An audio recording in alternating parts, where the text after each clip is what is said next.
Hello, everyone. I want to thank Dr. Sasson for agreeing to participate in our ACP Wellness Wave. So this is brought to us by the ACP SoCal Region 3. And my name is Carrie Bueller. I'm a medical student at UC Irvine. And today I have the pleasure of interviewing Dr. Bobby Sasson, and she's one of our internal medicine physicians here at UCI. So we'll just start off here just asking if you could tell a little bit about yourself and what you do at UCI. Sure. Thank you, Carrie. Thank you so much for inviting me to do this. What a great honor it is, and what a great project to be a part of. So my name is Bobby Sasson. I'm an outpatient internal medicine physician, which means I only do outpatient medicine in the primary care setting. I work here at UCI at our Irvine clinic. And in addition to being a primary care doctor, I also am an educator. So I also teach in the clinical foundations program, the clerkship for our first and second year, actually first through fourth year students, I should say. So that's pretty heavily intensive teaching on doctoring skills and things like that for the first 2 years, as you know. And then I also coordinate a clerkship called the Patient Community Engagement Clerkship for our first and second years to help connect them with, connect medical students with clinical experiences in their first 2 years of medical school. So I wear a few hats, but those are the main professional hats that I wear, I should say. Yes, that's great. And then maybe you could just elaborate on how you chose this career path, and maybe specifically a little bit more how you decided to dip your toes in so many different areas of medicine. Great. Well, actually, it's interesting. I started my career in medicine a little bit later. I actually was a public health provider. I worked in public health. I worked with the city of Chicago and worked in their violence prevention programming for many years after I got my master's in public health. And while I really loved that, what I was finding was I was lacking that one-on-one kind of impact that medicine can make with patients. So I sort of stopped what I was doing and decided what was a great way to reach patients and work with patients, but also kind of bring in my public health skills. And for me, that really worked well in the setting of primary care medicine. So internal medicine for me was like the perfect fit. So that's where I kind of started down the path of internal medicine. I did my residency, I did a chief year, which was fantastic and such a great growth year for me. And then after that, I actually served 4 years with the National Health Service Corps in an underserved community. And that was probably the most, I would say the most seminal experience, professional experience I've ever had. Also maybe the most rewarding. Loved that experience. That was in sort of the outskirts of Austin, Texas. And then once I finished that, my husband's job brought us to California, and I decided I wanted to kind of return to some teaching, which I had done as a chief, but had not been able to do while I was doing primary care work in the FQHC. So when I came back here and started working with UCI, I really wanted to kind of start working with medical education. And that's where I found a different path. So now I do both clinical practice and medical education.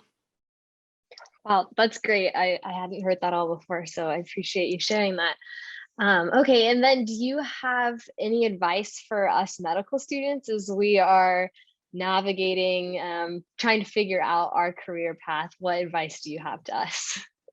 Oh, that's a big question, Carrie. That's a good question. I mean, so first of all, be open to a lot of things. I'm always more concerned about students that have always sort of only wanted to do one thing since they were like 10 years old. To me, like being open to all of the experiences that third and fourth year will give you, I think is really important. As it is, it's such an early, the process is set up in that you have to pick your career so early in your, education. Really, by the end of your third year, you have to be like ready to apply to places. And so already it's pretty limiting. So until, for the whole of third year, I say keep all of your options open. Be open to whatever the universe is going to tell you to do. Listen to your inner voice that tells you, I really enjoy this, but could I do this the rest of my life? And that asking that question over and over yourself is really important, and it'll kind of help navigate your choices. The other thing you want to think about is, not just what you want to do as a profession, but also, what kind of life you want. So does that fit in with sort of the other framework of things that's important to you? Your balance with family, if you have children, other opportunities, other interests, and all of that should be part of the calculus, because again, we want you to have a balanced and happy life that leads to less burnout, as we all know. And so those are important things to keep in mind when you make these big choices. Yeah, that's comforting to me, as I feel like I still don't know exactly what I want to do. So I Okay. can have an open mind to going into third year. That's And I'm okay. sure lots of us feel that way. Okay. And then lastly, just for a wellness question, do you have any tips for handling medical mistakes or big setbacks and how you can prevent burnout after those situations? Yeah, that's a great question. And it's a question that I don't think we ever master in our careers, because as human beings who are continually learning, we will make mistakes. We may not always make the best choices. We certainly strive to do our best with each and every patient, but we're humans. So in those instances where we do make a mistake or the outcome is not what we wanted, I think you have to allow yourself the grace to either grieve that mistake or grieve with your patients, or to allow yourself to kind of get past that and learn from that experience. I think if you don't, you will carry so much weight with you throughout your career that it really will, I think, be soul crushing, to be honest. You have to give yourself the grace to say, I didn't do my best, but I've learned from this. I'm going to try to do better.